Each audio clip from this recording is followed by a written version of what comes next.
midnight green iPhone 11 Yeah. Pro Max because because that thing is so much better. You had to mention it. Oh! Okay, I was in first grade when that Yeah. thing came out. I'm in ninth grade now. I flirted with girls. Captain Crunch flavored syrup. The flavors of Captain Crunch that we all love, but now in a syrup form. Doesn't that just sound disgusting?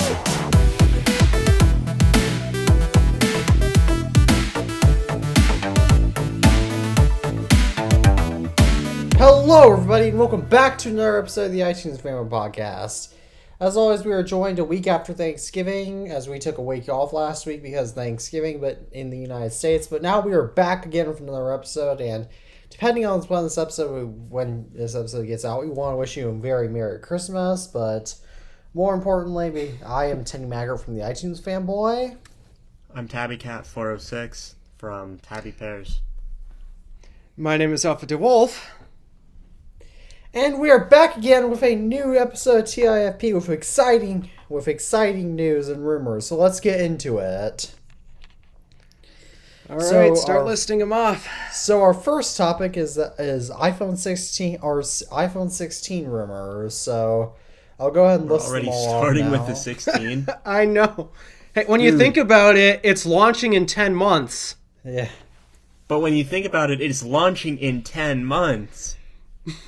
Well, this is everything that's going to come out for next Less year's than a iPhone, year. at least rumored. So I guess we should see what they're going to do at the end of next year for the end of this year. So this time the full lineup is rumored to get the A18 chip, but the Pro and beyond will get the A18 Pro chip. The 16 Pro is going to have a 6.3-inch brighter micro lens display, and the 16 Pro Max is also going to have a brighter micro lens display, but its display will be increased to 6.9 inches. They're returning vertical camera lenses on all models. The 16 and standard 16 will keep 60 hertz refresh that rate. last one, Yeah.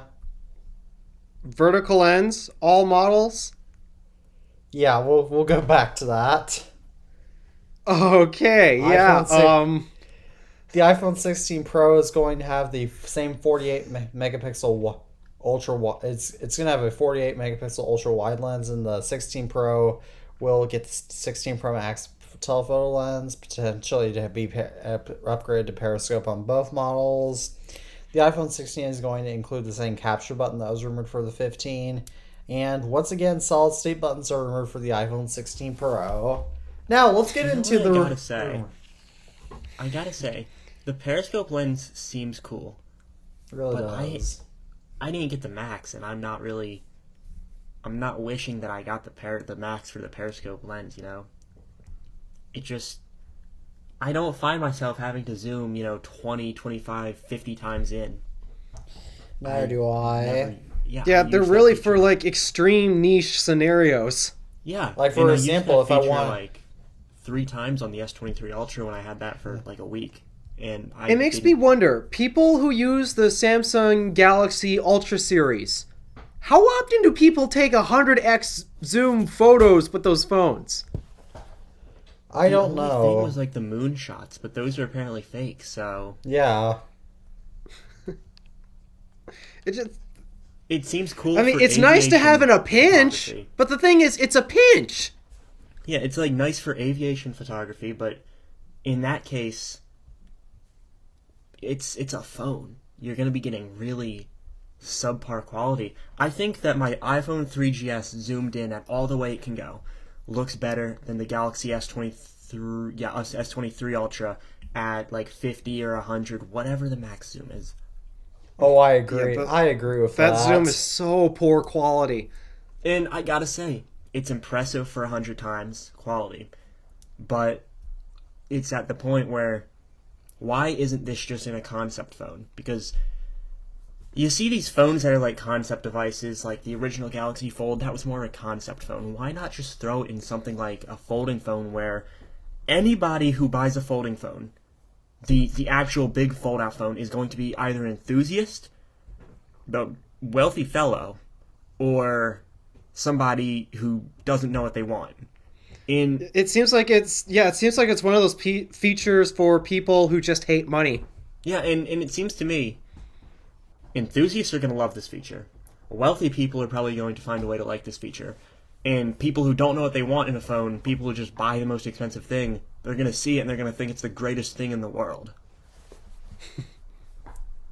And to be how fair, many of those to them, people it are probably there?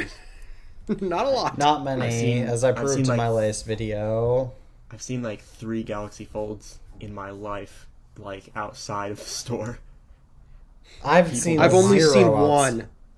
I've You know, seen people zero don't buy these outside of a store. Wow. Yeah, and when I had the folding phone, a lot of people think you're going to get attention with the folding phone. I don't think I got one person looking at my folding phone compared to when I had my BlackBerry Key 1. I was in line somewhere, and I just pulled Well, it out. especially the Z Flip series. How would you notice that? Yeah, it's like, unless I see, because the one person who was using the Z Fold, he was like taking photos with it or something. I'm looking, I'm like, dude, just fold it closed. You're gonna get a better viewfinder. Because I don't know if you guys know, the viewfinder on the Z Fold 3, at least how I had it, I don't know why, might have been a glitch. It was stretched out and it made the aspect ratio terrible. Oh It, yeah. it didn't do 16:9 properly. It stretched it out, but the photo would still go into 16:9 because I don't shoot in 4:3 or whatever. I shoot in 16:9 all the time. Yeah, I never used 4:3. I don't know. Ever why since that- Apple gave us that 16:9 photo aspect ratio, I have never switched it away from that. Why is it not default to be 16:9? I don't know. Like, who wants that? Maybe it's so the 48 megapixel cameras can get that full 48 megapixel, but come on, 16:9. You can fit it on a real, like, an actual screen that people are going to use. You can put it more places. It's going to be wider angle for the most part. Landscape photos look much more landscape with that aspect ratio. Yeah. Like, why do we have that different aspect ratios for photos, but a different one for videos? Yeah. 16:9 I think 16:9 is the definitive aspect ratio. It is the best aspect ratio in my opinion. Yeah, it looks 16:9 looks best on most displays, most monitors. And I hate it when I see photos that do not adhere to that. I hate watching movies that don't adhere to that. Unless it's like an old movie. Like, come on. Just use 16:9. Yeah. Yeah. Like even the 2x1 stuff, no, that's not it. 16:9. Yeah, I actually talk a little bit about 16:9 in my upcoming video. But that is for tomorrow. Or probably gonna be out by the time that we get this out. But I suppose the one scenario where that makes sense. iPads. I've always been confused why Apple puts that type of aspect ratio in the iPad, but after using like a tablet with a 16:9 display, or a wider display, more landscape, I can see why Apple does this weird aspect ratio on the iPad. Yeah, I mean, it It- makes sense if you it hold makes it sense. landscape and you're doing scrolling. But I don't know. I think I still prefer a 16:9 tablet. It's weird to carry because it's like it doesn't feel balanced. It just feels like a laptop without the keyboard. You know? Yeah, it's a bit odd. Anywho, what were we talking about? Something about the iPhone periscope 16 camera. rumors. Yeah, the cameras or something. The But more. Soon. But I know there was one. But I know there was one piece of and the rumors that Alpha was very interested in. if they put it back into a vertical stack, that might finally get me to give up the Tennis Max. Might. I'm excited. I'm so excited for that too because the one thing that I'm glad Samsung does a little bit better than Apple is Samsung's a lot better at doing vertical lenses than Apple, and I love vertical lenses so much. And to be honest, I don't like the stovetop camera design as depending on, especially on my gold iPhone 14 Pros, I've said before on TIFP and to say it again, this looks like a 70s. It looks like a 70s stovetop. And you have the largest camera bump to smartphone ratio on any device here. Yes. Oh man, I miss the vertical layout. Not just because, well, it's vertical. The reason why I prefer it that way is because it's symmetric. Symmetry is the game. And more importantly, if Apple can make the whole entire to put the lenses all under one sheet of glass, then that means that cases can be optimized so that way they can more easily cover up the actual color of the phone. So that way, if you don't like the color of your phone, you don't have to worry about it since you can just get a case in whatever color you want, which is something that I remember when I was saving up for my iPhone 14 Pro. I had a lot of debate of this since I didn't really want any of the specific colors, though I eventually leaned towards purple and space black, which were unfortunately unavailable when I went to the AT&T store, but that was one issue that I remembered. Yeah, just get rid of that hideous stovetop. It's never looked good on the 11. When we thought the 11 was bad. Oh gosh, did we not predict what was coming after that? We did. I gotta say, Apple made it look a bit better on the 15 without all the shininess and stuff. And you know how? What? They shrunk it. Yeah, but They it looks actually better shrunk it. without like the stupid like shine with the stainless steel. I hated the stainless steel on the cameras. It looks nasty. If you guys have your, It looks like it. If you guys have a 3-camera iPhone around, look at the camera closely. It's going to look nasty. Doesn't matter how much you clean Where is it? It just looks so. Yeah, I agree. I agree with One that sec. because Like, I'm actually looking at my 11 Pro Max right now because that's what I have in there front it of me. My 15 Pro's elsewhere. It's nasty. There's. It's just so. You guys are not going to like the look of the back of this thing. What happened? Pop it out of its case. Come on, get out. All right, let's put these back on. Yeah. Take a look at... Oh, come on, focus. Please focus. It's not focusing, darn it. I can already tell. There's metal shavings on the back of it. yeah, I don't even like to put cleaning formula on the back of my camera since it can easily seep in and ruin picture quality. But the stainless steel, especially on my phone, which is gold, it makes it look like it's leftover food grime to complete. Like it makes it look like it's 70s. There's old rusted 70s appliances in 2023. Oh, jeez. Yeah, it just doesn't work. It doesn't work. It's never worked on the 11 series, and it doesn't work today. Yeah. Meanwhile, So- moving. Yeah. Thank God they're fixing it. At least it's rumored they're fixing it. Meanwhile, covering just the other topics of the iPhone 16 rumors before we move on to some other exciting Apple rumors.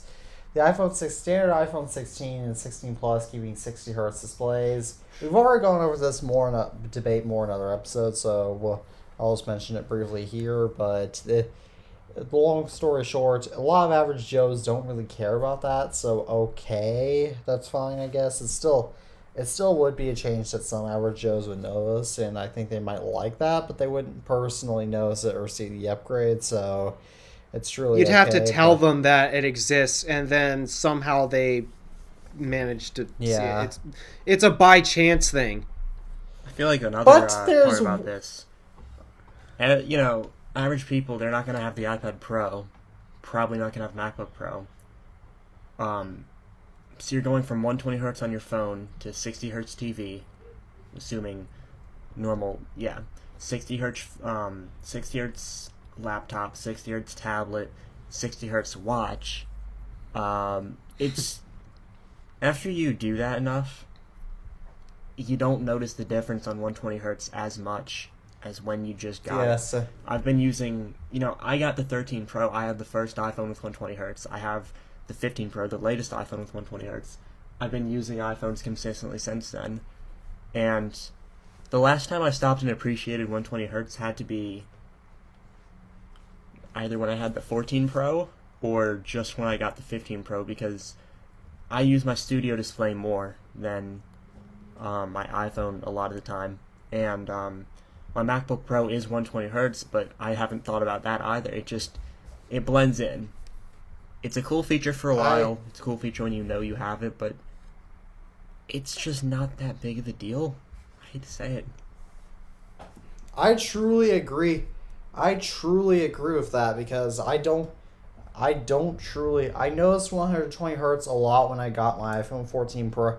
When I got my iPhone 14 Pro and disabled reduced motion, I noticed it quite a lot then. I noticed it when I was reviewing my mom's iPhone 13 Pro and then her 13 Pro Max on my or I didn't review her 13 Pro Max, but I noticed that on my when I was reviewing it then too. However, now I don't notice the difference between going from a 120 hertz phone to a 60 hertz MacBook, 60 hertz iPad, two 60 hertz iPads, and a 60 hertz Apple Watch. I just don't really notice the difference anymore. And another great analogy for technology to get that it connects to is, well, let me actually go grab it. Truly technical Show it. feature. Yeah, I mean, I'm still the weird one who actually can still notice the difference. I jump back and forth between I them can a lot. notice the difference. So I can notice the difference 100%. Yeah. But it's just once you get like into the kind of motion of it, it's just not really as noticeable as it originally was. Yeah, that, and it's just not really like, oh, you're gonna die if you don't have this feature. What is It's that going to thing that kill you're you if you holding, look at a Kenny? 60 hertz display. Oh, so the analogy that I was going to... So this is my Lenovo Chromebook C330 that was my main laptop back in late elementary school and thing 6th looks grade, horrible. but this thing... Yeah. This thing is actually a solid Chromebook, even though I need to actually use this sometime. But I'm not showing it for the Chromebook, but primarily one of the features that has. Oh, it's got the stupid flip around display. Yes. So I remember when I. So it's like Whoever so uses that feature? what? Who uses that feature? The flip Exactly. around- It's the just like tablet mode. 120. It's just like 120 hertz because I thought it was like I remember when when I got this Chromebook back in Christmas 2018, my mom showed me how it folds out into a tablet as she tested it, as I knew it had a touchscreen. I thought, okay, cool, but I know at that point, even though I still liked using my real tablet more because it still was easier to use as a tablet. As I've tried multiple times to use this as a tablet, but it's just a clunky experience. Yeah, nobody ever uses that flip around feature on the laptops. I've never seen a single person use it. Yeah. Yeah, no. One feature I did. Now, the only thing of the flip around feature that I occasionally used was sometimes when I was in school and didn't have to access the keyboard or trackpad much, I would flip it around like this. So that just that way I could get better angle of the display, but otherwise, I don't use that stupid feature.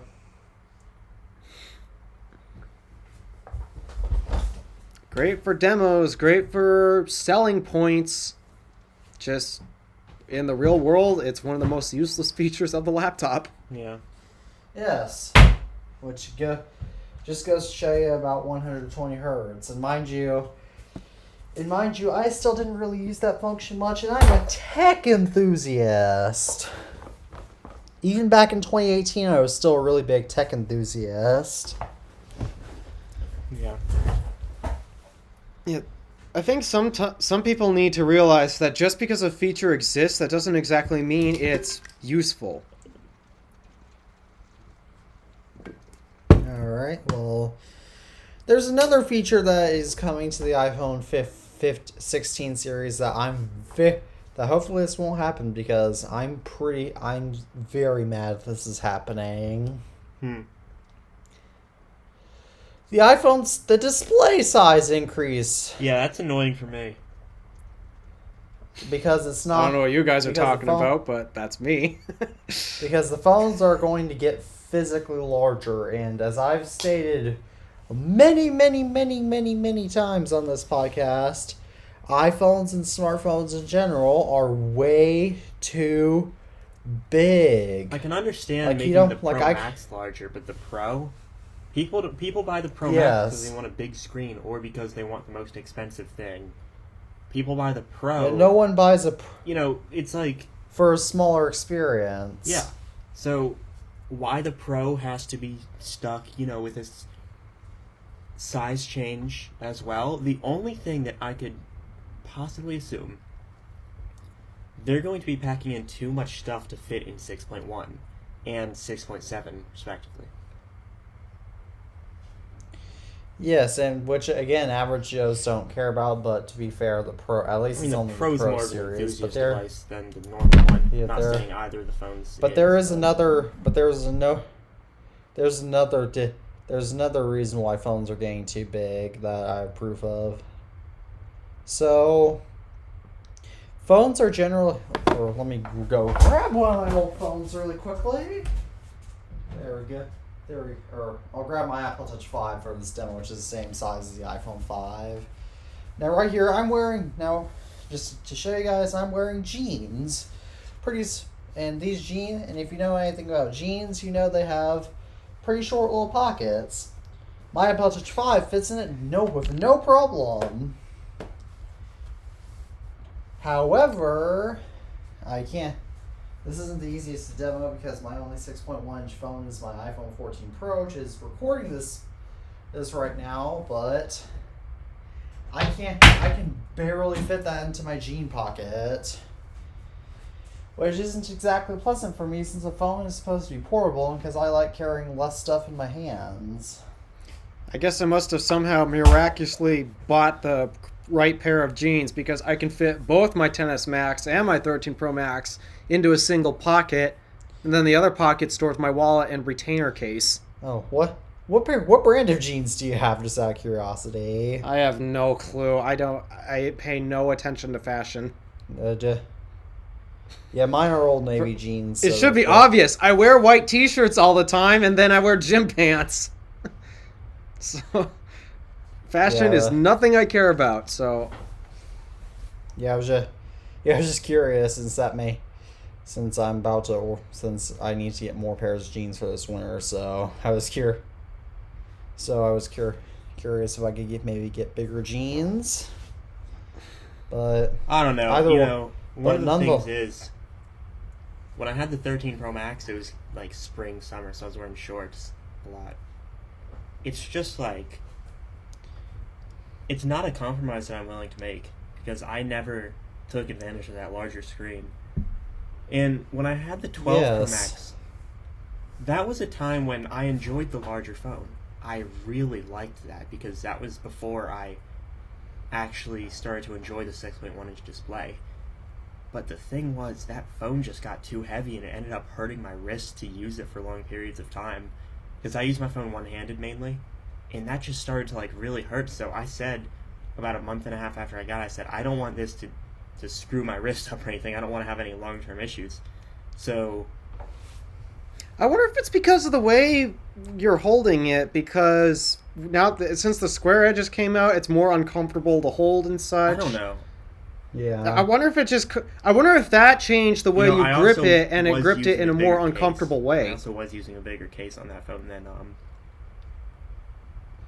I was using a mouse limitless 3.0.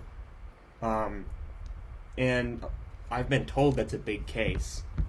I don't think so, but Yeah, they've got some I bulk to them. guess. But it just, no matter how I held the phone, it just started getting uncomfortable. And I just used the 12 mini, and I really liked that phone. And I wanted the features of the Pro Max. for the 12 series. The better camera, the display. But when it came for the 13 series, I tried the 12 Pro again, and I really liked it. I don't remember what brought me to liking it, but I just ended up saying, 13 Pro's in stock, exact configuration I would buy, 256 Sierra Blue. So I just went out, traded the 12 Pro, bought the 13 Pro. I never looked back at that 12 Pro and said, wow, that was a great phone. And recently I've been saying, okay, whenever I look back and I think, okay, it was an alright phone, but I never miss it one bit. I never wish that I kept the 12 Pro. The Pro Max, though, it was a nice phone. And I liked it. But it's not the type of phone I'd go back to. It's kind of like a one-and-done thing for me. And another thing is with the Pro Max phones, when the, 10, XS, all those came out, it made more sense to buy a bigger phone, coming from... I owned a 10S Max, and phones were smaller back then, 5.7, 5.8 inch on the 10, XS, 11 Pro, compared to 6.5 on the XS Max and 11 Pro Max. It made more sense back not then. to mention that a lot of people were coming from smaller phones back then. Yeah, it made a lot more sense back then to go for the bigger phone. I want to say, because what was the screen size of the 8 Plus? 5.5. 5.5. So yeah, we gained any power user who cares about big display like that. That's a whole inch of extra display you're gaining. That's a big deal. I also go and I look at the iPhone 6s, and I think, see, that is a phone that I cannot stand using. I used an SE3 for a week while my 13 Pro was having the board replaced. I hated that thing. Typing was awful. Using it was awful. That thing, and it got lost easier. I never lose my phone, but I just looked. I was like, where'd this thing go? Because it's so small that I just kind of put it on a desk. And it's like, the battery is what everybody complains about. That was not an issue at all. I hated the home button. I hated the bezels. I hated having no MagSafe. I hated having those cases that were compatible with the iPhone 6. I absolutely hated that camera. That camera was awful for what I'm coming from. That phone had the worst screen that I've used in years. That's what I hate about the SE so because much. I was sitting there. I was thinking about using the OnePlus, I believe it was an 8, over that. But the only reason I went out and bought the SE was because I was bored, and I wanted an iPhone, and I didn't want to stick with the OnePlus 8 for a while. But I was actually thinking that I was going to like the SE more than the 13 Pro and main the SE. No. Yeah, I remember that. As that was right as TIFP started. I hate that thing, dude. I actually about a week after that, it was a couple days before my 13 Pro was done. Here's a little story. I pulled out my 8 Plus. I charged it up, put my SIM card in it, returned the SE3, and I was done with that SE3. I used the 8 Plus. The battery on that thing was awful. It lasted like an hour. Yeah, the battery was shot on it. Oh, well, old phone, so... You know, I liked using the 8 Plus way more. And, every time I typed on the 8 Plus, I thought, okay, well, this is way better than the SE. Then I got the 13 Pro back, and that was a whole mess. But I ended up with a used 13 Pro. I just swapped phones with my dad. And, see, I feel like that's one of the reasons why I keep my phones longer than I used to. I had that SE3. I hated that thing. I went to the 13 Pro, and I was like, finally, a phone that's worth, using. Then the 14 Pro, that thing blew my mind after using it for almost a year. It was such a good phone to use. And then the 15 Pro, I am still really glad that I have USB-C. I use the thing as a power bank. Yeah, but Suppose you could. Technically, I think that's... No, it's the 15 Plus. The 15 Plus is the new battery champ in terms of smartphones, I believe. Yeah, but that Which that is impressive. SE3, I hated that phone. And there was one other thing. What was it? I think I hated the whole idea of the SE3 the second and- it was announced. I'm like, same thing, new chip, 5G, it $30 it's not even more like- expensive. it's not Why even like the 5G bother? was real 5G either. It didn't. It got like the low. Yeah. band, No, it wasn't. and it was really annoying. That thing overheat on me. So I assume, that's because I was able to get a day's battery out of that thing easily. I woke up at like noon. This is the summer of 22, by the way. So I woke up at like noon, and by 11 p.m. I was at 10%. Charged it up, and I was good till like 2 a.m. Then I went to bed, charged it up. I was good there. Now my 15 Pro, same exact thing, same battery. Maybe I probably used the SE3 way less because I hated that thing. But Probably. that thing sucked. I understand why people buy it, but come on, Cheap. Well, quote unquote, but- cheap. I'm, Well, I got mine for cheaper than most people. well, you're a collector. I'm sure that you wouldn't even touch that thing with a 10-foot pole if you weren't a collector. If you were just a normal tech enthusiast Yeah, I like know. Alpha. Yeah. And neither would I. Yeah, I actually filmed. Typically in the past, whenever I was using my iPhone 14 Pro, I'd actually film my video in the video. Then I would film with my SE2 3. But I'm so mad, but because my iPhone 11 Pro Max, the microphone on it doesn't really work well. But I'm honestly getting so sick of the quality that when I make my iPhone 14 Pro 1 year review sometime in the next couple weeks, I'm probably gonna film on my midnight green iPhone 11 Yeah. Pro Max because because that thing is so much better. You had to mention it. Oh, Unfortunately, you'll see a reflection of midnight green in that video. That was the worst color I've ever seen on an One iPhone. last thing about the I hate that SE3. color. It's funny how Apple made a phone that had better specs than the SE3 in 2014. Hear me out. The 6 Plus had a 5.5 inch display.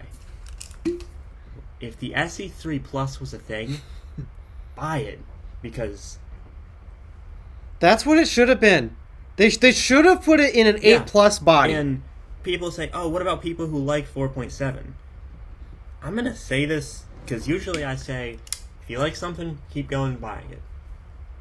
If you like 4.7 inch iPhones, you probably haven't used 5.4, 6.1, 5.8, 5.5. If you like the smaller iPhones. Yeah, I would have told those people buy the Yeah. iPhone mini series while And then- that was then still like, what if I don't relevant like at the Face time. ID? Yeah, I would have. Well, I don't understand why somebody would go for Touch ID instead. I hate this. I hate seeing this on Twitter. I hate seeing people say Touch ID is better than Face ID. I'm looking at this from like a perspective. So not true. And here's my reply every single time. Not all people have fingerprints. Yours truly. But I have yet to meet a person who does not have a face. I guess that my cat can't unlock my iPhone. Big deal. Every single time I see that, that is my reply, and they have not argued back against me. And the other thing here is, I'm thinking about this from a perspective that older people would probably be buying an SE3 to replace like a 7 or even an 8. Why someone would buy an 8, I don't know. But my thing there, if an older person just wants something simple, Face ID is as simple as you get. You look at the phone and it unlocks. Yeah. And you have the gestures. You don't do anything other than just turn the phone on. Oh, and it's then you get already the gestures. unlocked. It's like, it's not hard to learn those. you swipe up. Yeah, I Oh. showed someone who was really nervous about the gesture system. They're like, I don't like this because I don't know how to activate multitasking. The second I showed them, oh, easy peasy lemon squeezy. Yeah. What was I complaining about? It's the easiest thing to do, Oh no. and Yeah, in case people forgot, the gesture system, intuitive is not the right word to use. I That feel would like be it's an just natural. understatement. And here's another comment. It's I have to exactly make how I about should have old used it from the beginning. About old people It's- buying the iPhone SE3. A lot of old people don't have very good vision, so they have to have bigger screens. And the SE3, and so therefore they would need something like a 15 Plus or a 15 See, that's Pro one of the reasons I Max. could see somebody buying a Pro Max.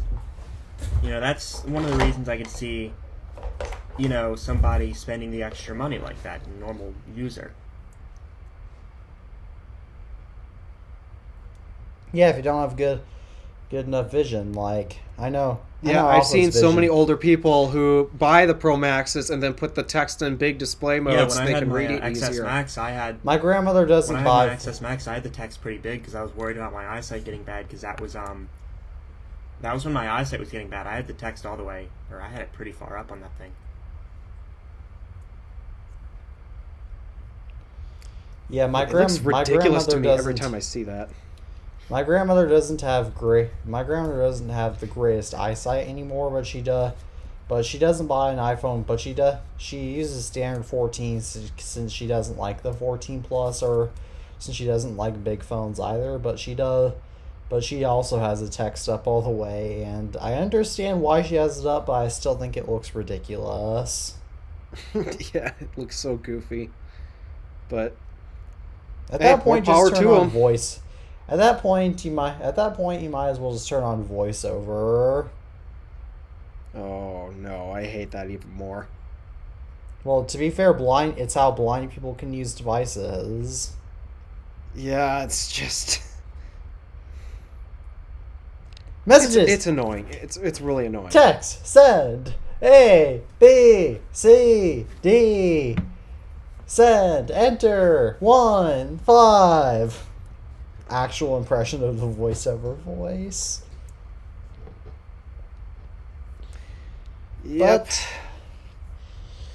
there's another rumor that I want to briefly touch up on is that the full lineup will get the A18 chip, but the Pro beyond will get the A18 Pro chip. And I understand that average Joes don't care about the chips in their phones, but at least that's a little more fair since now all phones will basically have up-to-date hardware. But more importantly, this makes the This makes the purpose of having a Pro chip in a Pro phone this makes a lot more sense than just having an A17 Pro and an iPhone 15 Pro without a standard So A17. I actually know. That's the I actually stupidest know thing I've why ever seen. Apple does the Pro chips now. I don't know if you guys have seen Snazzy Lab's video on the 15s. Okay. No, I did He pretty not. much Not put yet, it this no. way. The reason Apple did the A17 Pro with USB 3 and the 15 did not get USB 3 is because the USB 3, I guess, bus is inside the A17 Pro. We can put this two ways. One, this is what Snazzy Labs said, Quinn Nelson from Snazzy Labs. He said, next year, the 16s will get the A17 Pro and get USB-C.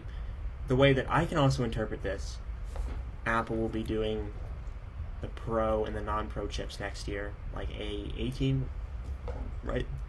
And the Pro chips will be for the Pro iPhones to get USB-C. The non-Pro chips will be for the non-Pro iPhones, and those won't have USB 3. That makes a lot more sense than having just a plain A17 Pro chip without an A17 chip first. That's just such weird branding. Like, why didn't they do this from the get-go with the 14 last year? Do A16, A16 Pro. I think 2022 I was don't more of a know. chip shortage year, honestly, because I think they had the A15 in the Pro iPhones from that year, from 21. They had the A15 and the iPad Mini 6. They had so many A15s because they were making it for 3 devices. Wait, no, 4 because the new Apple TV. So they had to have so many excess chips, dude. Because think of it, they made the Apple TV with the A15 after the 14s. So they probably had this big ass like factory full of these chips.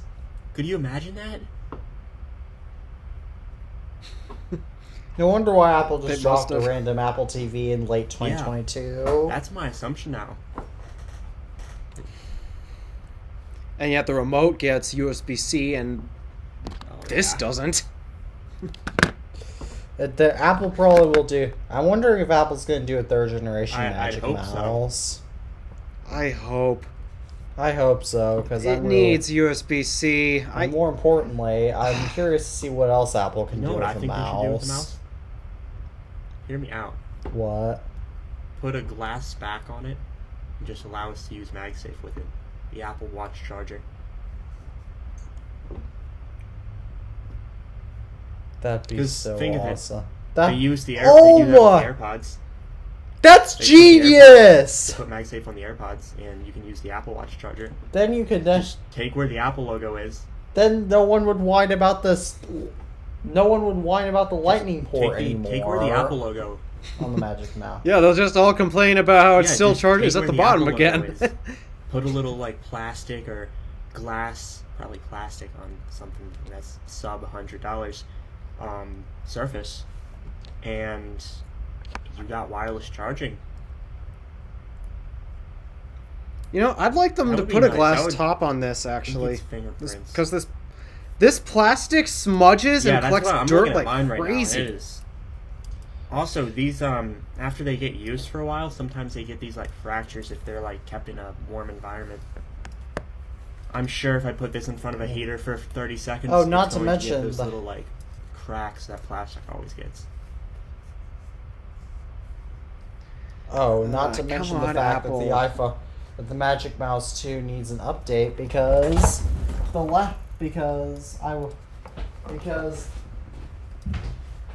hang on. Surprisingly, there's not any like actual scratches. Why can't they just put USB-C on this already so I can get a new one?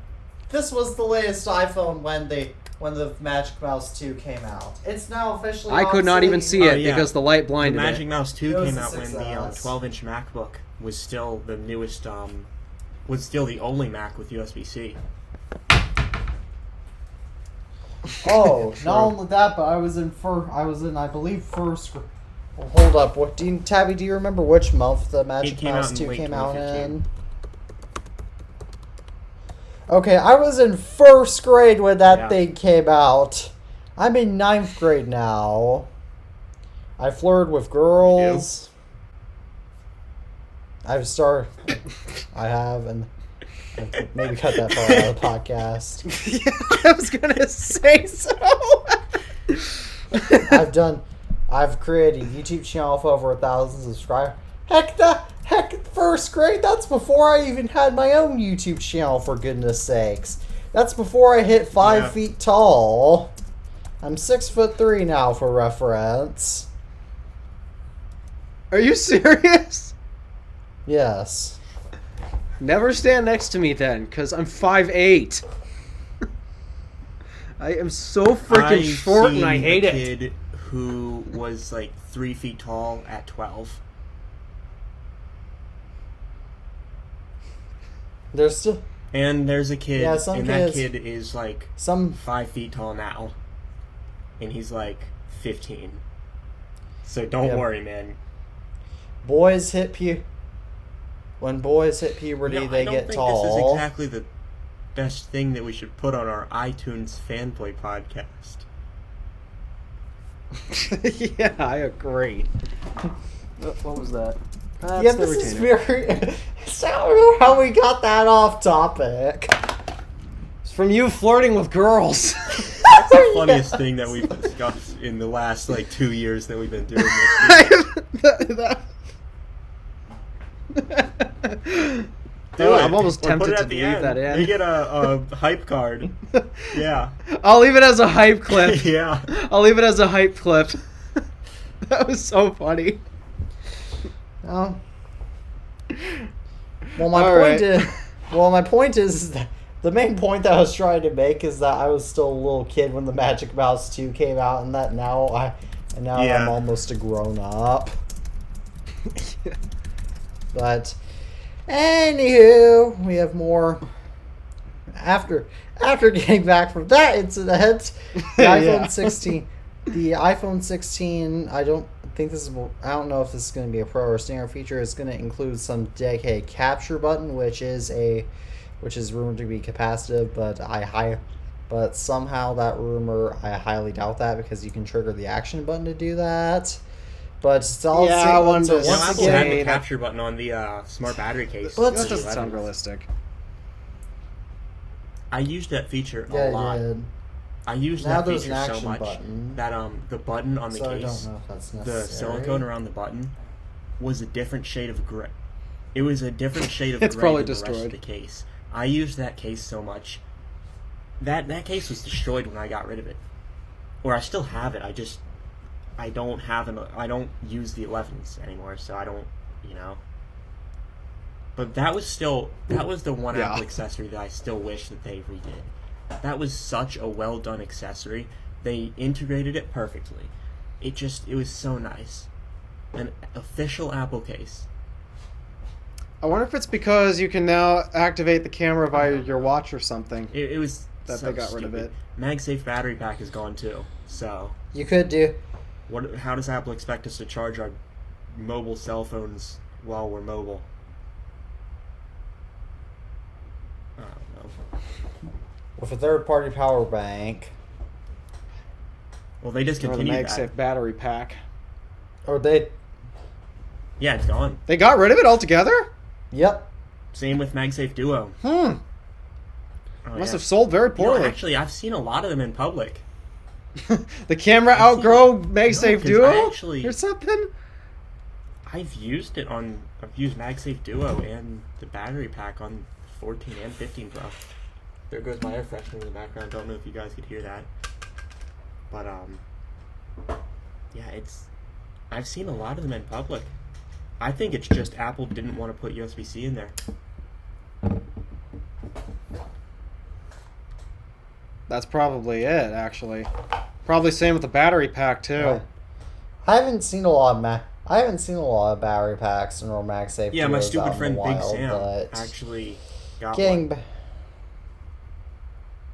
Yeah, I was like, That's cool. how do you get that thing? He's like, oh, I don't know, bro. I just got it. He's not the type of dude to even know what a phone is usually, so I don't know how he found out about that. But I guess people find out about it.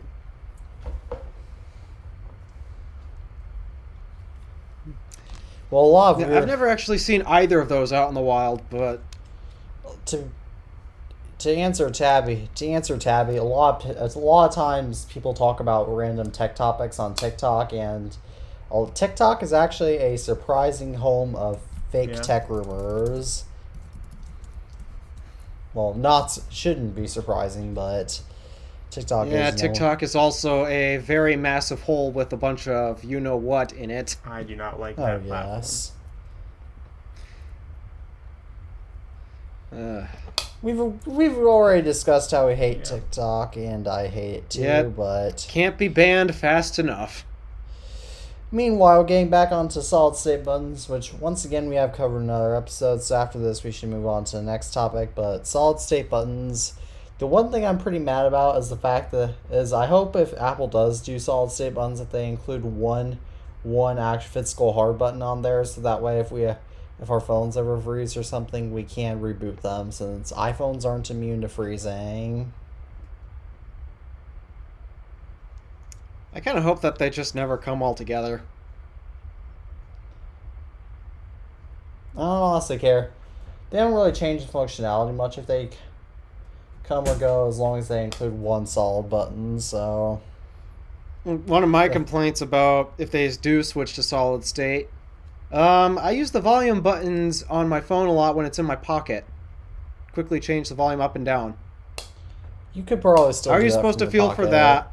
Yeah, just how do you feel where you're supposed to brush or do whatever in your pocket if there's no button? Wait, it's gonna be flush There's nothing with the- physical to feel for.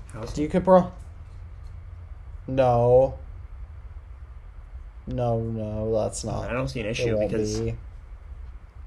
I think I'm kind of actually against the solid state button because it's going to complicate things.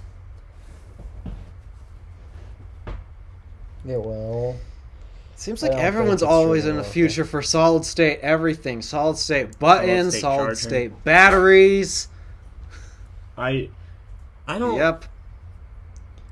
I mean, hey, solid state drives, they're I amazing. don't- I love them. Solid state batteries, once they release, they'll be awesome too. It's all I vaporware. don't get why buttons are. All See, I that don't understand the technology is home button vaporware. because that I dealt with used iPhones a lot. I've went over it multiple times. The home buttons failing on those things is a bigger problem than you'd expect. Like you think it's probably I like would about think it would a be. quarter, maybe two Physical quarters or of not. every, iPhone. It's weird. There was a point where every single iPhone 5 that I got had a broken home button. Every iPhone 6, the home button would go under the screen. So this happens from a bad screen replacement, or sometimes people don't really know this, but the screws could come out and the home button would just be able to push under the screen. That happens so much. The 6S got a lot better with that. Yep. But, also, that allowed for water resistance on the iPhone 7. And I feel like Apple probably knew True. how That long surely they were did. going to be using that stupid design, SE design, 7 design. So they probably made the 7 and the 8s the most future-proof designs they could. Not in a way of like, they're going to look new, but in the way of they're going to act new, because I've never seen an iPhone 7 that just the home button's going under the screen. Yeah, they'll break. You can't replace them properly. But, Yeah, they'll stop that happens with working. everything in tech. I can sit here. My hard drive can stop working. My SSD can stop working. My cable can stop working. My camera can stop working. Yeah, My exactly. Wi-Fi router could That's stop happened to me working. last week. My Everything modem's online been could stop working. my My car could stop working. That's why I modem's been got acting rid up of Red for Fox. a minute now, but everything in tech has a life cycle. It just so happens to be those home buttons. Yeah. They kind of died off for a reason. I'm Oh, glad they did too. Your Mac Studio Well, also has a that thing life is- cycle. No, I'm not the biggest fan of that thing.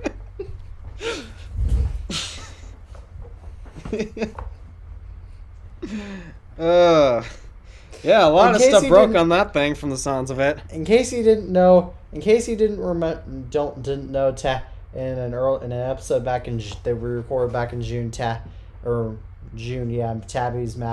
Tabby's Mac Studio died right in the middle of recording, and he had Yep. to reboot it several minutes later. Ooh, yeah, someone was not happy after that happened. Was it you? No. Oh.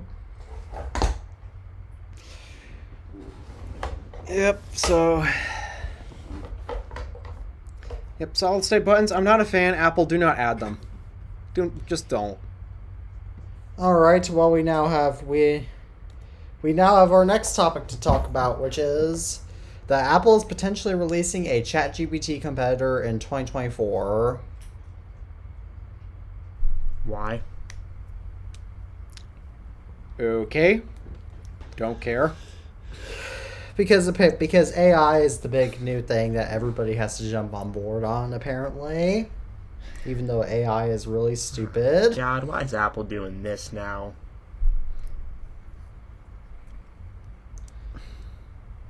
I guess because other tech companies are getting so much attention for AI, so and Microsoft and Apple also thinks they might think they need to keep up. Is with this what they're Windows doing with instead AI, of putting USB-C on the Magic Come on, accessories? Apple. Is this what they're doing Maybe. instead of... well, there's not all that much I wish Apple would do. Is this what they're doing instead of making the camera technology smaller? This is what they're Alright, doing yeah, the instead of iPads fixing iPad OS? In a rough state right now. Yeah. Yeah. They haven't been This touched is on what- for a year. Yes, this is what Apple's. I sure hope that Apple doesn't. I sure hope Apple scraps all plans for this immediately because no one. I wonder what would happen if you asked Apple's AI I've tested what out the next Google iPhone's Bard going to and look like. It's going to be biased. That'd be but funny. oh, You know? Oh, What's no, the best that- phone? The iPhone 15 Pro Max 1 terabyte in space Oh. black, so it gets scratched up easily. surprise. Though ironically, Google's Bard is actually biased. He hates the Pixel Watch.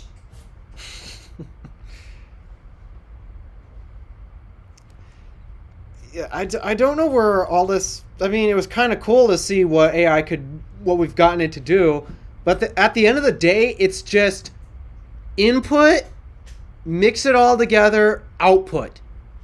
Yeah, it's basically like That's letting- it. That's It's all it bas- is. It's basically like letting the dumbest kid in your class do all your work for you. I wouldn't say the dumbest, but just one that really knows how to do what you tell it to. Yeah. Because it's not always accurate, but at the same time, because even though it can run through all the processes, maybe it still isn't accurate. So as a result, you can't, unlike direct hardcore coding, you can't directly trust it, which is.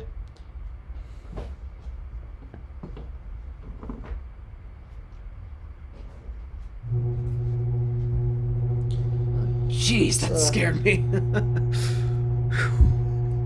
Okay, well, we don't have to worry about Apple potentially releasing a ChatGPT competitor anymore because now we have another topic to talk about, being that will be a very brief topic because we've already gone over this in other episodes, but the Apple Vision Pro is expected to release in either January or February.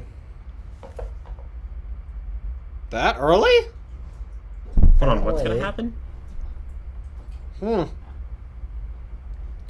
Apparently, the Apple Vision Pro is rumored to Oh, yeah, they release said in early January 24. or February. The only thing I can assume is Yep. delays. But I thought they would have That done would it for make like a March sense. event or I mean- something. I don't know. Because wouldn't you want them? This is a new look at what they product. did with Wouldn't the you want them HomePod. to demo this the thing HomePod was... for you? I think we all know what the HomePod was. Yeah. Kind The of Apple Vision botched Pro, it. even though it's a new product category, I still don't see a purpose for it. And mind you, I tried VR.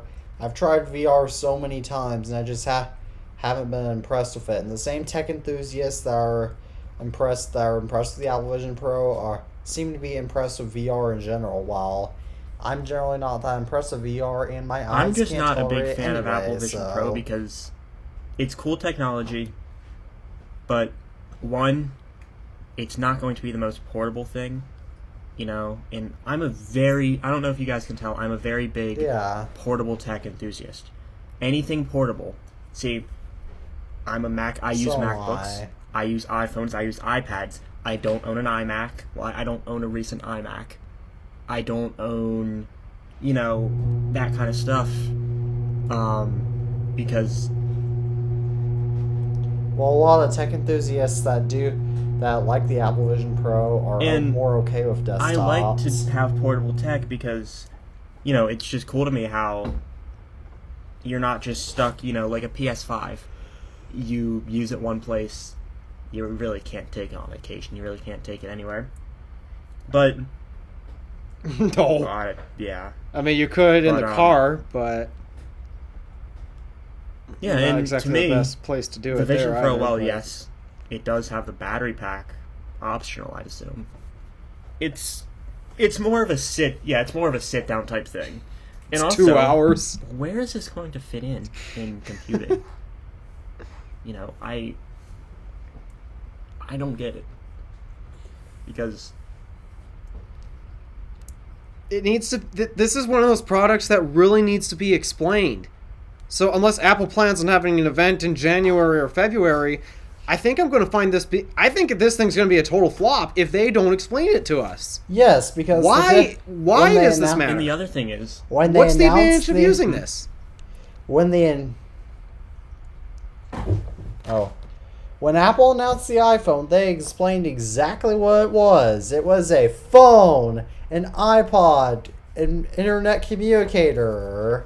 They explained it And perfectly. they also explained how it works. The scrolling Yeah. thing. Remember their reaction? Yes, I remember that.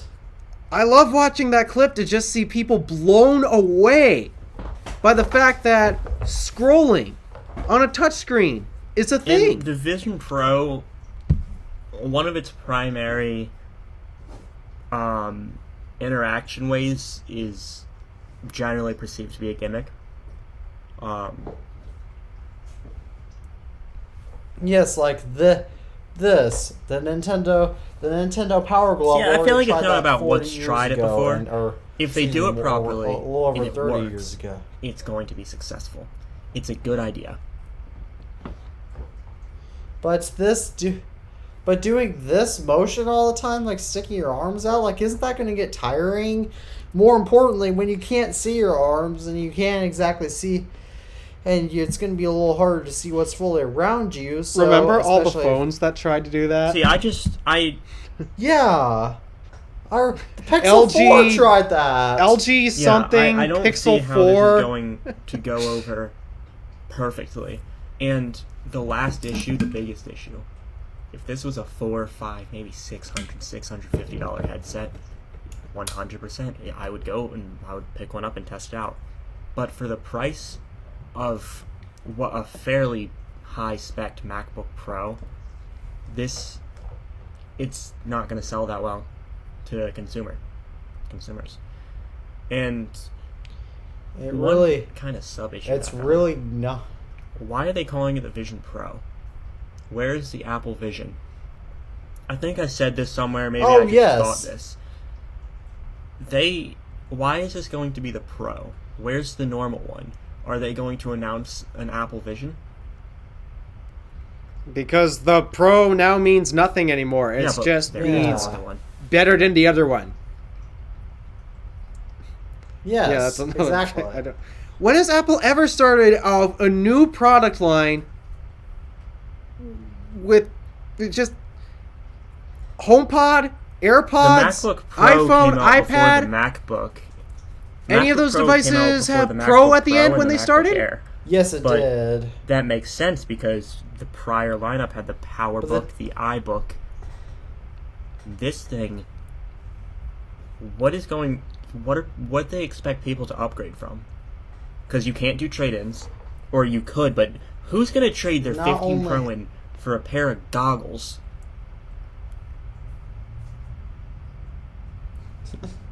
That last 2 hours off the wall. Oh, not only to mention that, but at least with the MacBook Pro, at least there was only a 4-month release gap in between the first MacBook Pro and the first MacBook. But and not only that, but there was Yeah. already a preceding lineup in place. So once you knew that the MacBook Pro was replacing the PowerBook, then it was pretty 100%. PowerBook. Then you knew, okay, this is pretty obvious. However, with the Apple Vision Pro, it's not obvious, doesn't make a lot of sense, and more importantly, I'm just wondering like, if why this? I'm wondering if they tagged Pro on the end of it just to justify the price tag. If it's Pro, then it Yeah. has to be expensive. Like, if you're going to get an iPad Pro, that doesn't mean it's necessarily the most professional thing out there. It just means it's expensive. That's exactly what Sam Tucker from Sam Times says. I can't see. The only thing that I could assume here Yeah. is Apple is potentially calling it the Pro to get the Oculus customers. Or Meta. I'm not calling it Meta, dude. I'm not calling Facebook Meta. And the tech enthusiasts. That's the only thing that I could get. They're already That's dead the to me. only thing that I could understand. I don't see any other way that this would make sense, you know? Yeah. And how many people own those things? The people who own Not- it Not are that many people, early teens, as far kids, as I know. maybe some young adults, not going to be the type of people to save, you know, $3,500, however much the Vision Pro costs, and pick up it. They're the same people. They're the same people to buy gaming PCs because apparently Windows. If is you're a good, gaming, just is buy a the Windows superior PC. operating system. No, but if you're gonna do work, buy a Mac. If you're doing gaming, Yeah. I'm not gonna bash you for buying Windows. I'd rather somebody go out and buy a Windows PC that's going to do games properly rather than buy a Series S that's going to be lackluster, because I don't do gaming anymore, but I still do have, you know. Yeah, I'd rather tell these Still- people go buy the I Wii. still support gaming. You know, even though I don't do a lot of gaming, I still think it's a cool hobby for people to have. But I don't do Yeah. gaming a lot anymore. I don't really find myself wanting to, you know, play something like Call of Duty, all that anymore, you know? So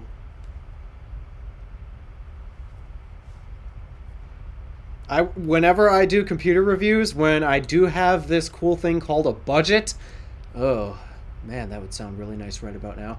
I am never Yeah. going to use any gaming benchmarks in any of my reviews. I don't. I've done them in the past, but I don't like to do. But at this point, but on iOS devices, but at this point, it's pointless to do gaming benchmarks on iOS devices because all iOS games are just kind of the same low quality, crappy games that any device can run. Oh, what about that? Oh, what is it called? That what they use to demo ray tracing I don't or know, something? But I used to do gaming stuff. Whatever that game. You know, I used to have a pretty good PC. I had a i7 10700K, RTX 3070, 32 gigs of RAM. But it's the same type of stuff to me with PCs, which is the reason why I got out of audio hardware too.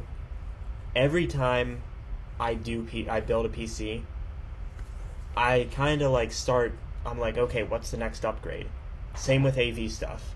You know, what can I do next? And I end up doing something stupid and screwing it up.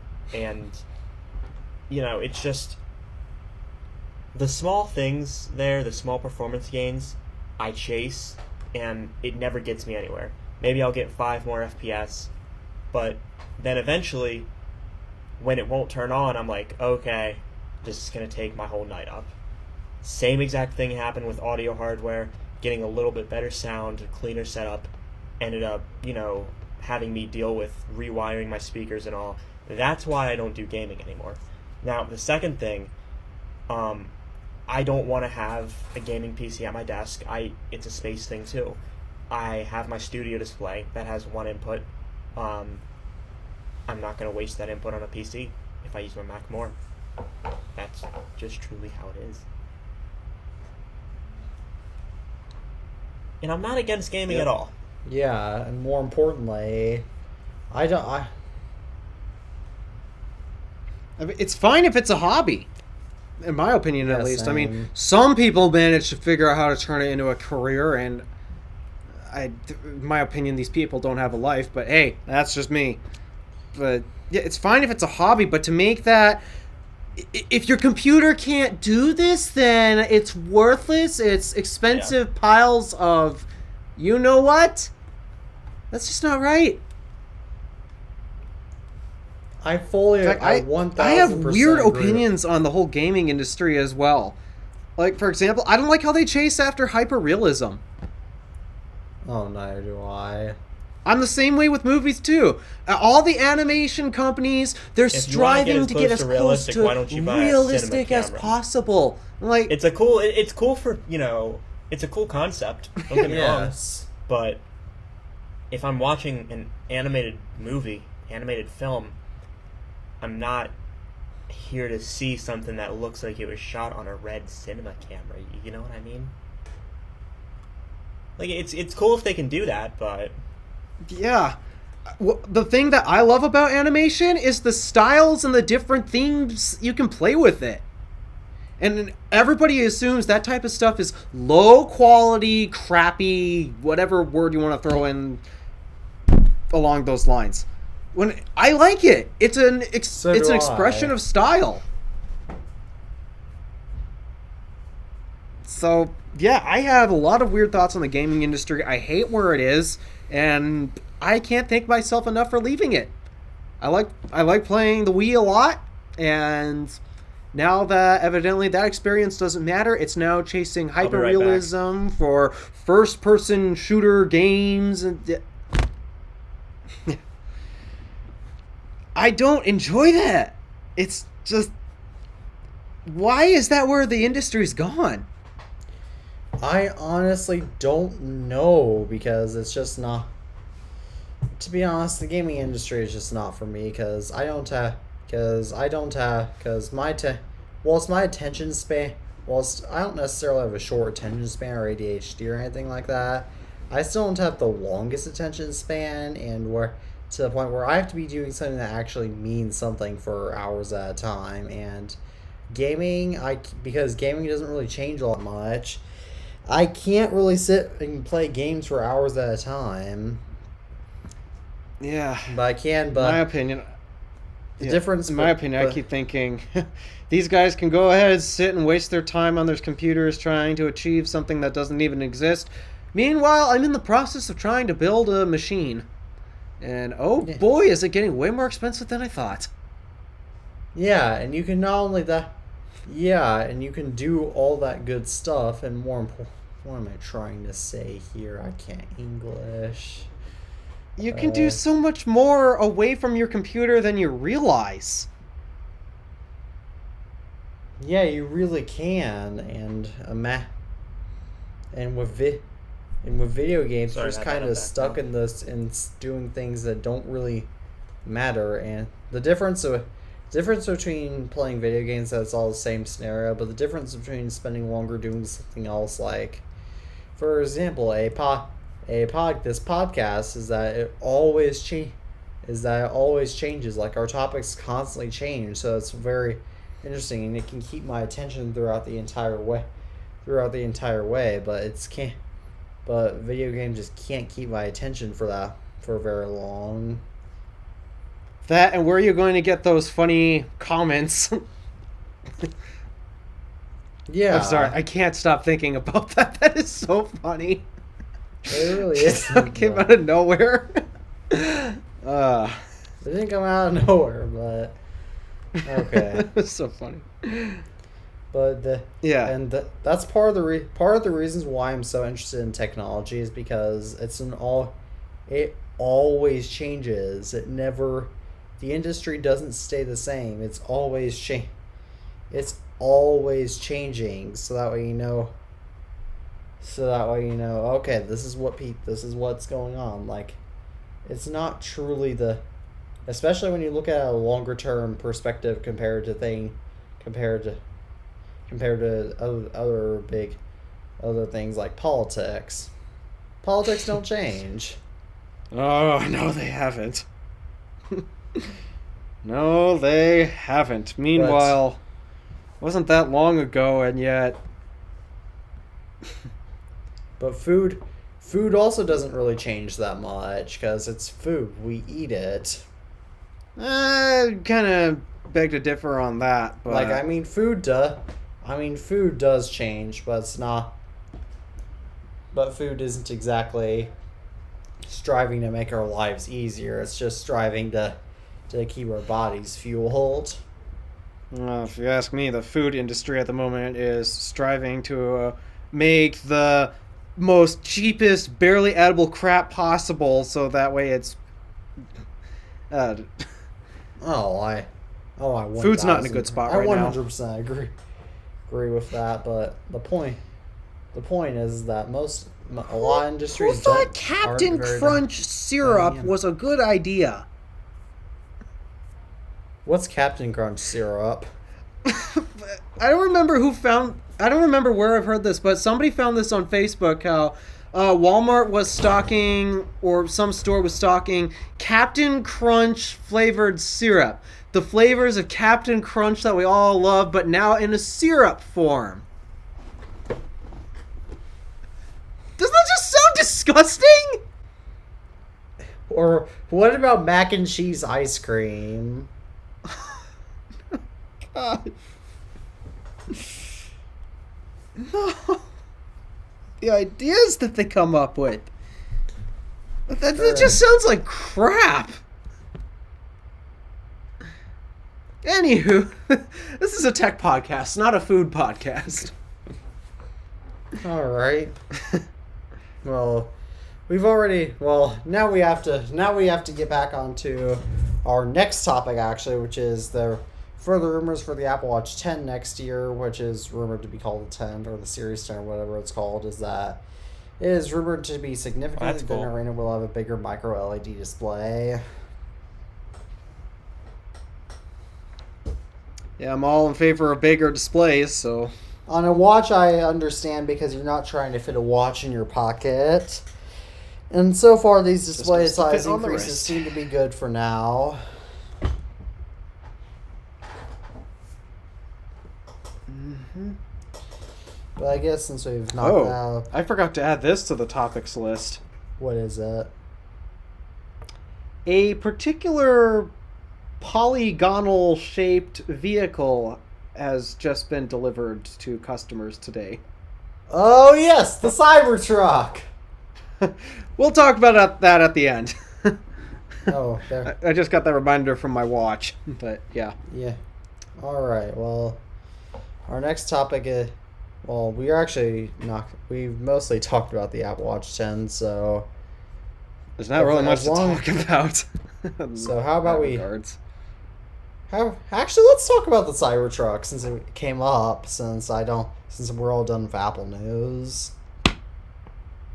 Just spice things up a little bit. What are your guys' opinions on it? I like it.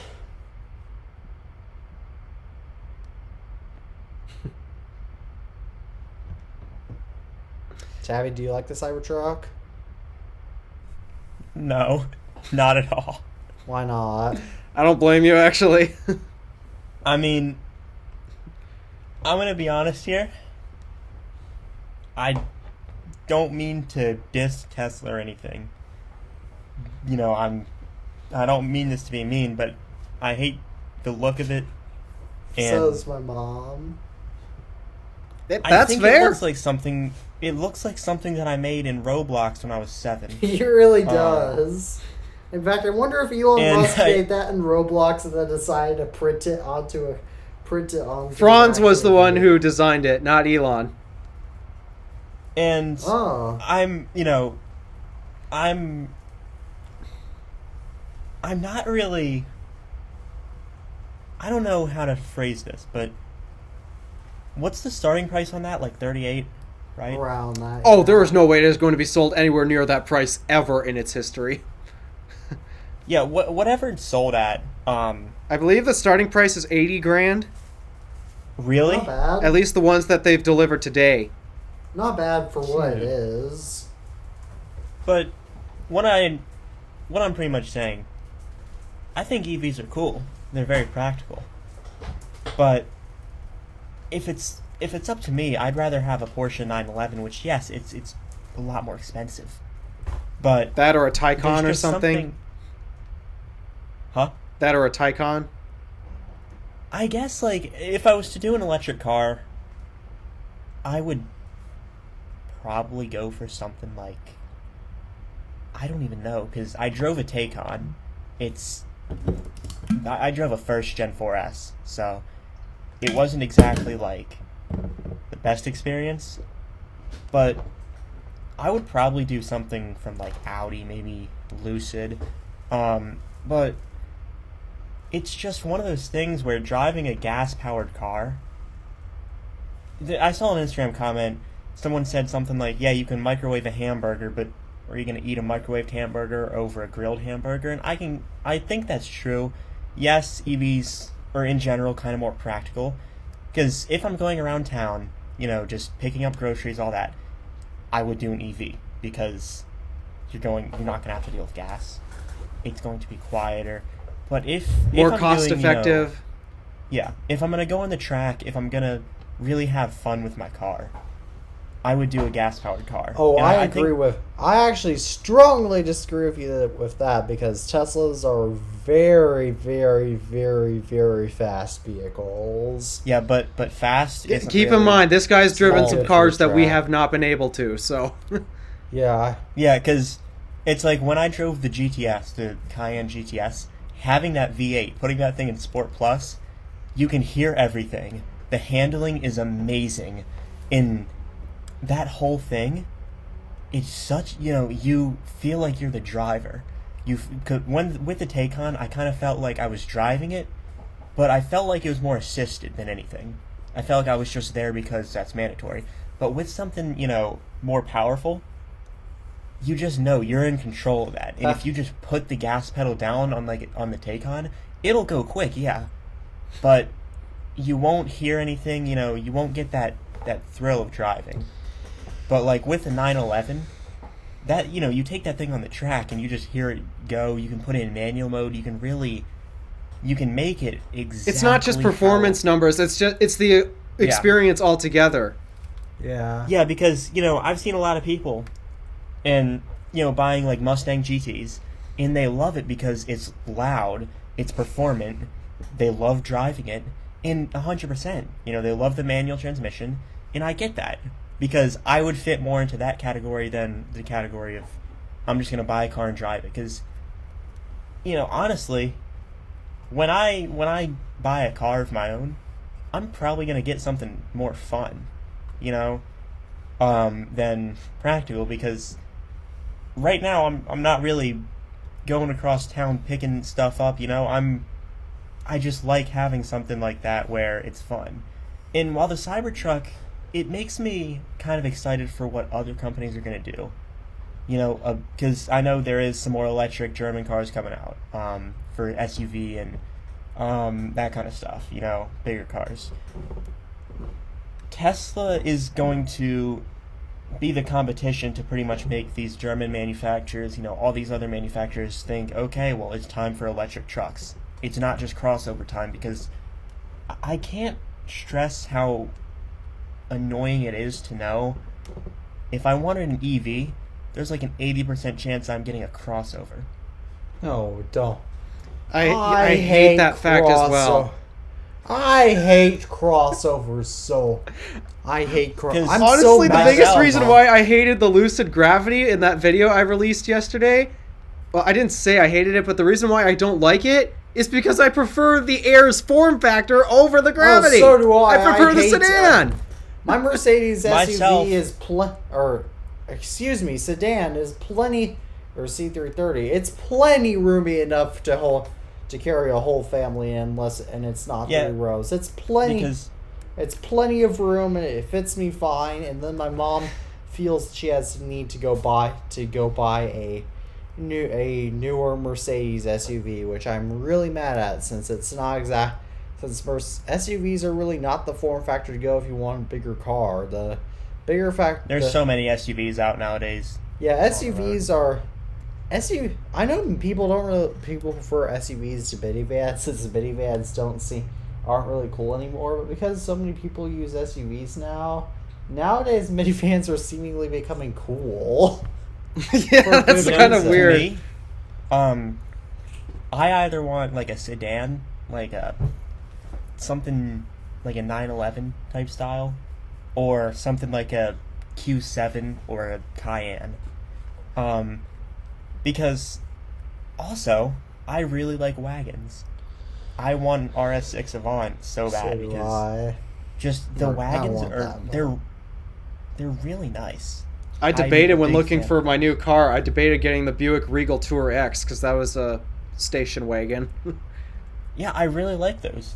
And So do I. yeah, I just think they're a nice idea. But to me, these crossovers, come on, there's so many. The Mustang Mach-E, I'm gonna Yeah. say it, it's not a Mustang, it's a Ford Escape with a Mustang logo on it Yes, and it's tapered not. back. At least the Ford. There's a at reason least why the I don't call it the Mustang- Mustang. I can't stand that damn thing. At least the I Mustang call it the Mach-E, is- not the Mustang. At least it's because it's Mach-E the Mustang, but it's not. To be fair, at least the Mach-E is gone. Really? Yep.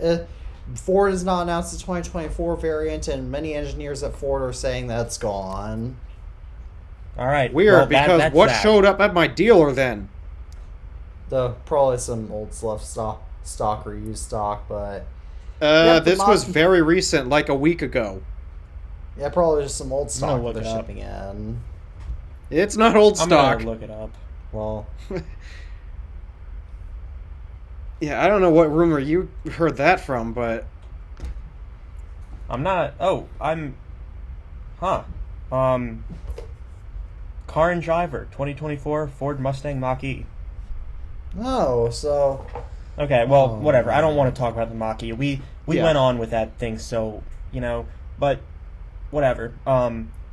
Crossovers annoy me. I understand the want for them. They annoy me because why? I. the thing is, I people don't say like they're more crossovers. practical. People say crossovers are more practical, but as I see No. day to day between driving my sedan and every now and then having to drive someone else's crossover, I actually find the complete opposite. They're less practical than my sedan, which is kind of weird. The It's, only to way you me- could say, the only way you could beg to differ is, well, they offer 3 rows, but in that case, get a minivan because it's way more practical than that. oh yes. Well, the and- Q7 offers 3 rows, and that's an SUV. To me, Yeah. the largest thing I think I've ever put in the Q5 is a 20-inch iMac G5. I'm never, right now, I'm not going to use all this space. Yeah, that fit in my trunk easily. Yeah, because it's something that'll fit in. It would I'd probably fit in a get it to fit in the 718. sub trunk. It would fit in a 718. Yeah, and even if I But that's just me. But the thing is here, if you're gonna buy a crossover, why not just buy like a Q5? Or I'm not saying buy a Q5 if you're looking at something, you know what I mean, a Q5 size vehicle. I don't know what Ford makes nowadays, but because I'm pretty sure everybody can tell I'm a big Volkswagen Group fan. oh yes, we So- can Yep. tell. Yeah, My but dad likes them. My dad likes them a lot too, but he's primarily a BMW fan and Mercedes. Same with fan. my dad. In fact, the first car my dad learned to drive was a Volkswagen Rabbit. My dad's first Really? car was also a Volkswagen, though Mhm. his was a Beetle. But I don't see why crossovers are so popular. Maybe some people do. One of these days, I'm going to make a video explaining how they're really less practical than you guys think. Yeah. 'Cause- And I actually bought a GoPro on Black Friday. I'm gonna try and make car content eventually. But Yeah, I gotta get it. I have to get a GoPro at some You know what you point, should do? especially with what I do. you know what I recommend? Buy a GoPro suction cup and a GoPro to tripod adapter, and just put your phone's phone tripod on a GoPro mount. I got a GoPro because I would benefit from it in a couple other ways because I just like having an action camera. I think it's gonna be really fun for me and my friends to mess around with at the pool and stuff. But it's yeah, that's my thoughts on the Cybertruck. Another thing, it's got a lot of power, yes. I don't know how they're going to make this work out properly. I might go further into detail on this another time. Yeah. I just don't want to piss off all the Tesla fanboys. But yeah. I'm not a big electric car guy in general right now. I am into the technology. I'm just not into the cars themselves, honestly. I've been watching a lot of I watched the whole Technology Connections video when he reviewed his what does he have, Hyundai Ioniq 5. I watched his whole Yep. hour-long video on that. But I think the technology's cool, but I just wouldn't buy one right now. That's a 100% personal opinion, by the way. Yeah, especially I'm if not- it's a Volkswagen Group product, because how have they still not switched yet? Yeah. I don't want to. No, they don't. Their EVs don't suck. It's just the infrastructure they're choosing to charge with sucks. Which is why their EVs suck. I mean, Sadly, it's kind of what defines them at the moment. it is what it is with that, but it's one of those things where the Q5's a hybrid, it's plug-in hybrid. A lot of people say, I don't know why a lot of people say it's the worst of both worlds. Because you have to But- deal with Because- components from both parts. I mean, It's because a lot of people focus on the negatives of both parts, on how if you want to preserve the battery, you still can only charge that to 80%, but then you also still need to take care of the engine. You got to do oil changes and tune-ups, and That's gotta why I deal want. with the That's why I want transmission EVs. and So such. that way I don't have to deal with all that crap. You Say, know, that I was would- one of the biggest reasons why I wanted one, just to I get would away say from this. that maintenance. I like having it because whenever I have to go to the post office a lot. I don't have to use any gas doing that, but when I'm, when I want to, I put it into sport mode and I have a full engine with, all that power. Because the Audi has no power in EV mode, honestly. It's not that powerful in EV mode. That is so weird because my hybrid, it's not even plug-in, it's just a mild hybrid. I still spin tires on that thing. Yeah, like when I'm in drive mode and I go when I put the pedal all the way down, it'll go because it'll use the boost from the electric motors. That's when it goes, when it's using gas and electric. But when it's just using electric only, it's not the most powerful thing.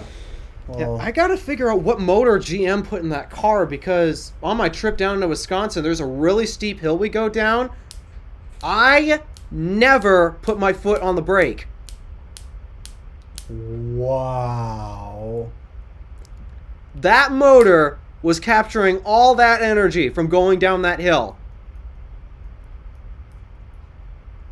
My car can do it. I gotta but figure just out have what to use motor's under the hood of that thing, because I know the four-cylinder, it's not that much. The four-cylinder is not a powerhouse, I know that, but if I can still spin tires on that thing, okay, I gotta figure out what motor's in that thing. All right. Well, speaking of Yeah, things my last that- thing on the Good. Cybertruck, a summary of what I think about it. I hate the design. I don't really like the idea of it. I like how it's going to affect the future. But, if it's between a CTS-V Blackwing, or I guess they don't make the CTS-V the CT5V Blackwing, whatever it's called, by Cadillac in the Cybertruck, I do the Blackwing any day because that's what I like more. But ask me that in 10, 20 years, I don't know where I'm going to be then. I don't know if I'm going to be needing something a bit more practical. I might need something like that. So I think that for the future, yeah, it's a cool concept. But that's why I'm a pretty big supporter of EVs. A lot of car guys hate EVs. But I think it's nice because it's going to help the future, I just don't think they should outlaw gas cars because that's going to be no good. Yeah, I totally Because disagree people- with that. And people are still gonna. And the enthusiasm for gas cars, it's not going to die down at all. Yeah. The enthusiasm for new People gas are still cars resurrecting probably will, classic cars. but old cars are going to. People are still going to love their old gas cars, especially from this time period, since the 2010s are into maybe early 2020s are going to be considered probably the peak of gas. When it was 22, when the gas prices were super high, that, that was before I drove, but I was thinking, I was like, I want the first car that I have to be a Taycan. Well, not a Taycan, but an all EV, because I was so scared of that. I was so scared of the gas prices. But if you ask me now, huh? I'm glad I didn't drive then, because the car, I didn't know back then that my first car would take premium gasoline. No, I only have a permit. How much longer until you can get your permit? I'm turned 16 when I can get it in March, so whenever. Wow. So meanwhile, how old do you have to be to get your permit where you are? 15. 15 flat or 15 in? 15 flat. Wow. That is scary, dude. And same in Montana, thing here. In Montana, you can get them at 14 or 14 and a half. Same with Minnesota, actually. That is something that I would. Yeah, because I got my license really early. You know, but wow. Okay, that's interesting. But you know, I think the Cybertruck is going to define the next EVs. Oh, I'm stoked about the Cybertruck too. Kind of scary, even though even though it's a little bit ugly, and even though it is big, it's still, unlike other pickup trucks like the Ram 1500, the Ford F-150, the Chevy Silverado, the Toyota Tundra, all those. All those full-size pickups become EVs eventually.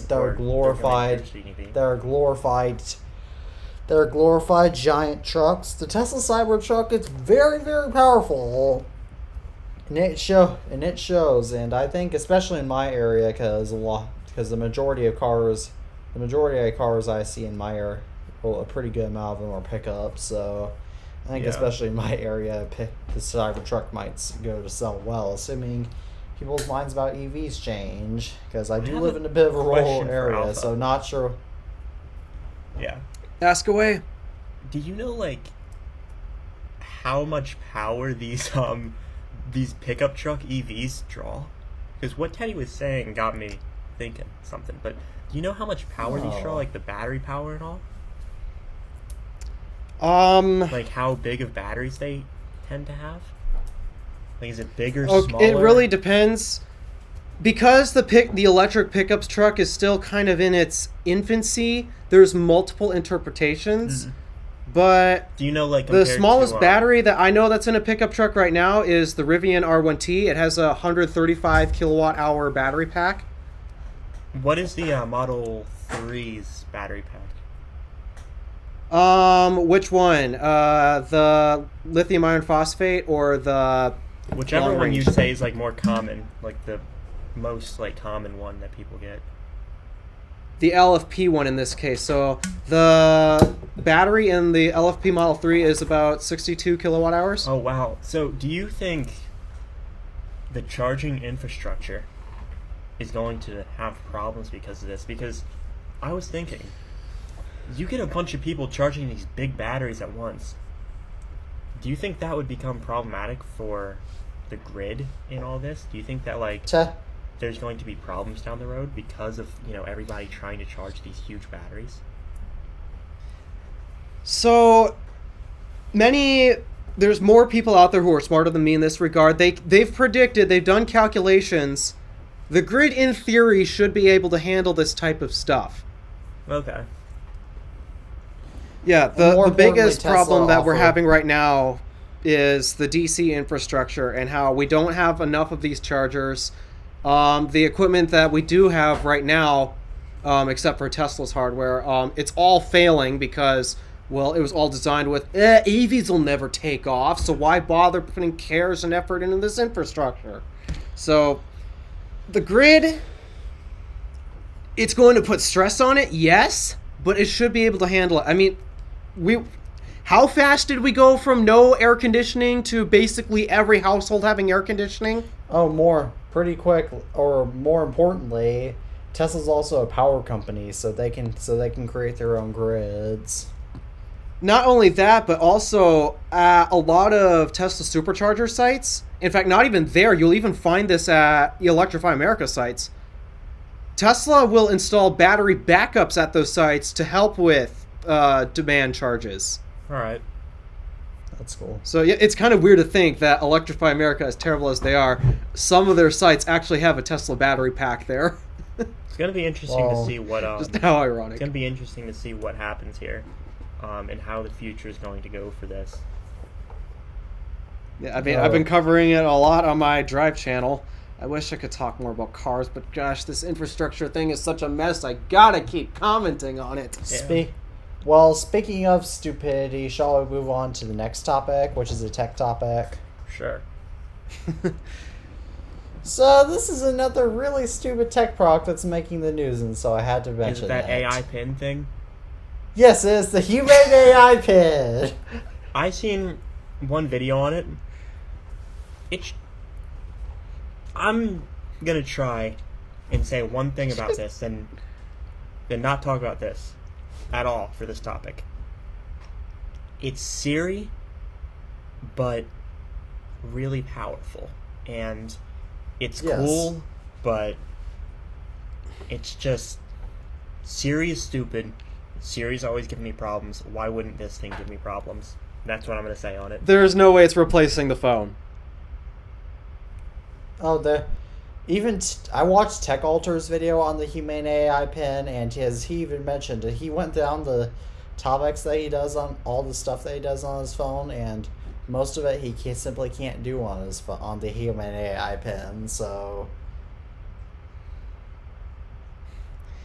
it's just another classic. Oh, we have to find the next big thing, and because it's something we've never seen before. Oh my goodness, we've never seen this before. That means it's got to be the next big thing. That was our exact thought on foldables. No. Even so, there in one of Mr. Who's the Boss's smartphone gadget videos he made this this was a video that he did back in April 2020 about showcasing a bunch of smartphone gadgets, and in them, if you remember that series, he mentions how a lot of the gadgets he shows are different in one specific way, but there was one glass speaker that he bought specifically to prove that different isn't always as good as that speaker. How it works is you place your phone inside the glass chamber, and it's a stand, but the speakers fire downward onto the surface you're facing, and then you have to use a remote, and because the phone's in the glass chamber, you have to use a remote that has, as he described, a 3-foot range on a good day to control your music. Oh, you want to know some weird technology that I ended up buying at Walmart many years ago?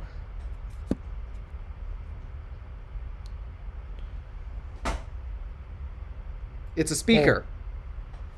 What speaker was that? What does that speak? Is that the Soda speaker? No, this is the 808 Thump. What does it do? It had a very interesting take on how to reproduce bass. Is it bad?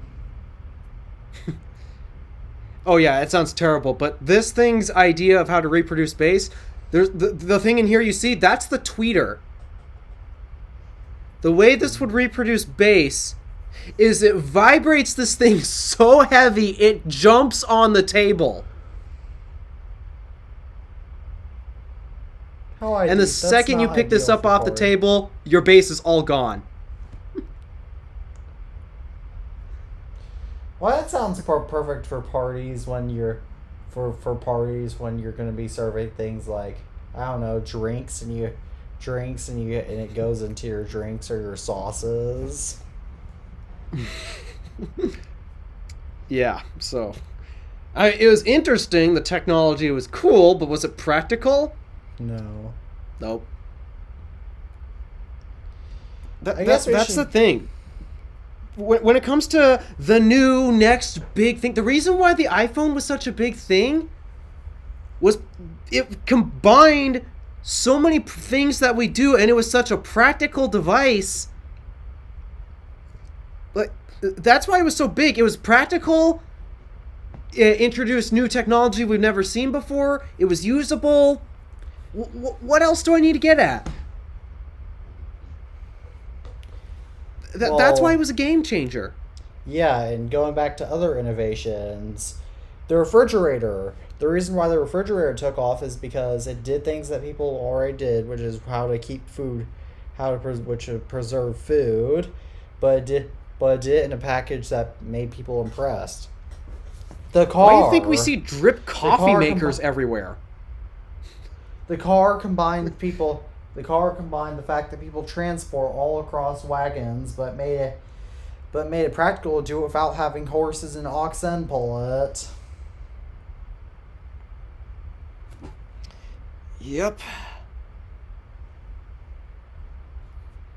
Also, another weird thing too: drip coffee makers. Yes, The second they came out, they hit shelves instantly, and they sold out so fast. Yes, it's because it combined, as Technology Connections explained in his video about it, it combined so many useful technologies into one. It didn't really combine anything, but it took what people love, which is coffee, and it made It was it the better. most practical. It was the most practical coffee making device out there, and Yeah, it people really liked the was. coffee it made.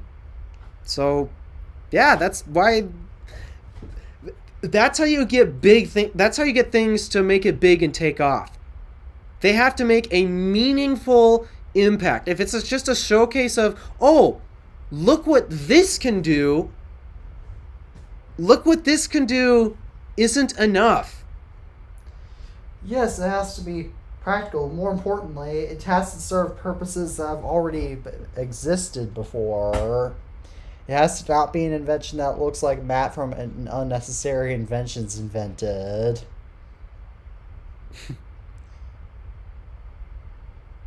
So, yeah, this whole AI pin thing, I haven't even watched a single video on it, and that's because all I'd have to do is look at it, and I can just tell. This is another foldables thing. I didn't even know what. I This just isn't a thought it was some foldables sort of thing. hype It's thing less at than a first. foldable thing, in my opinion. Yeah, it's even. I It's- agree with to that. me, do you guys know what the Ouya is? Oh yeah. I've heard of it, yes. It's that type thing. It's not going to take off, but Oh, and you know. I don't think. And you know it's one even- thing. Yeah. Or I'm sorry for cutting you No, off. Tabby, I but just. I don't think it's going to take off, so that neither do I. kind of is what it is, you know? It belongs at CES. That's a. But another The tweet that I concept saw was electronic that those two former Apple engineers that are behind Humane when they showed off the Humane when they were demoing the new iOS 10 iMessage features, they were more excited then than they were about the Humane AI pin. Now, mind you, usually the attitude of the presenters often shows if a product is going to succeed or not, as Steve Jobs proved with the iTunes phone. Yeah, but what other topics do we have besides this? Alright, well, Spotify is now exempt from paying fee. Spotify is... So, you know Google has an antitrust case, right? Not really. Yeah. So... Doesn't every major company like that have an antitrust case? When do they not? Meanwhile, it has been revealed that Spotify is exempt from paying fees that you would traditionally have to pay on Android.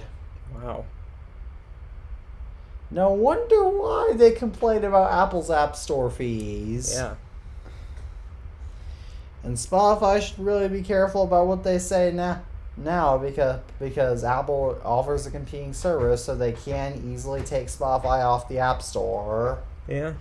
I feel like that would be a stupid idea to do, though. I mean, people would get mad. A lot of people don't understand why I don't like Spotify. I use Apple Music, and I'm talking about regular average Joes. The reason why I don't like Spotify is because of their ethical practices. They're not good at paying their music. They're not great at paying artists. They pulled some really shady stuff, and they're trying to circumvent the rules of the App Store policies on both device platforms. Oh, nah. It's like the same reason why I hate Meta. It's their whole business practices. Oh, I hate Spotify so much because their UI is just gimmicky and it all tries to be flashy. They don't pay their artists enough, and they promote songs performed by robots just to help so that way they don't have to pay real artists. Again, just goes to show you how ethical they are. They're just not a good. They're not a good company, and they don't pay. Yeah. And the UI of Spotify is also so much less pleasant. Yeah, I hate the UI. That's what a lot of people say they like it. I don't understand why. Oh, I hate the new music video clips of music videos show as the song plays UI. I hate that UI so much. Yeah, if you people actually like Spotify's UI, then you've clearly never seen Apple Music's. Also, my dad actually somehow. Can we try and wrap this up pretty quick? Okay, let's go. Okay, my one last note I will make of this before we close out the show is that my dad pays for both Apple Music and the paid version of Spotify since he got mad at Spotify. However, I've used both the Spotify and the Apple Music UIs briefly on his phone when we were both driving. He can't touch his phone. And I've actually looked at the Apple Music UI, and it recommends the exact type of music that my dad listens to and the exact artists. It does not recommend that on Spotify. And mind you, which helps us a lot as my dad's older, so he's not necessarily looking for the next big musical artist or anything. But Yeah. meanwhile, we shall go ahead and close this episode out now. So, as always, thank you all for tuning in to another episode of the iTunes Fanboy Podcast. As always, I'm Teddy Magger from the iTunes Fanboy. My name is Alpha DeWolf from the Random Alpha. And as always, we are saying goodbye for now, and we hope to join you in the next episode. And until then, goodbye.